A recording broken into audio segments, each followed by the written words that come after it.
Hello பசங்களா, இன்னைக்கு நம்ம நீட் 2018 ஒரு ஃபிசிக்ஸ் பார்க்க போகிறோம். என்ன சொல்லியிருக்காங்க, ஒரு magnetic potential energy in inductor is 25 மில்லிஜூல்ஸ்னு சொல்லிட்டாங்க.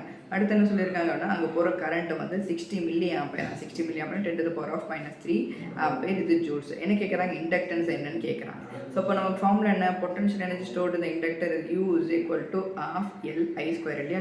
நமக்கு தேவையானது என்ன, நமக்கு L தான் தேவை. L அப்படின்னா 2U divided by I² நமக்கு கிடச்சிடும். அப்படி பார்க்கும்போது U என்ன, நமக்கு 25 × 10⁻³ divided by I² பண்ணுங்க, 60² பண்ண 3600 × 10⁻⁻6. இப்போ சால்வ் பண்ணோம் அப்படின்னா இங்கே 50 divided by 3600 10⁻⁻6 மேலே போச்சுன்னா +6 that will be equal to +3.